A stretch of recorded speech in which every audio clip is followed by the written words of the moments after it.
researchers, and I know that's something Tara thinks a lot about. So tell us a bit about bird migration, and tell us also a bit about how Dr. Salim Ali spoke about bird migration. Firstly, thanks so much. I'm so thrilled to be here at iconic. Coming in suddenly in winter, but I'm not there in summer at all.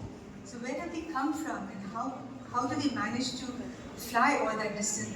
The Arctic tern it can hold so much more than we can hold with our huge brains that we're so proud of. So this has fascinated me a lot, and I have to admit that actually I follow. And some species of parakeets have different names for each of their chicks. And the chick's probably first word that it knows is its name through its parent bird. But speaking of journeys like the one Tara spoke about, the advantage of being nature writers is that we get to go to amazing places. Sometimes there are snakes and scorpions who are our friends, allies, or inconveniences on the way. But these are incredible, magical places. And seeing a lot of bird life on the water, sunbirds in the malash trees, and enjoying the landscape there. But in the back of my head, I was saying, I came all this way to see lions and I haven't seen them. An ornithologist talks about it's beyond bird watching, is beyond identifying a bird. It's also identifying with a bird.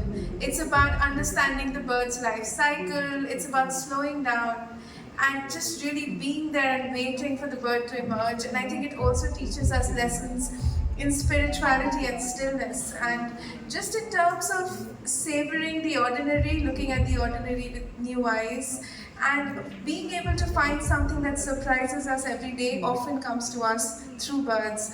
But as I started out by saying that in this cruel, busy world, it's easy to forget that birds are important. It's easy to have a focus just on other more materialistic things. And therefore, a lot of economists might ask, or a lot of policymakers often ask me, and I'm sure a lot of other conservationists, why do we need wild birds? Why does this world need birds? And I'll come to Tara for that. Tara has a book on agriculture and the role of birds as well. So Tara, tell us a little bit, why do we need birds and what do birds do for us? Yes, this is something that people forget, as you say, Neha, that people forget that actually birds are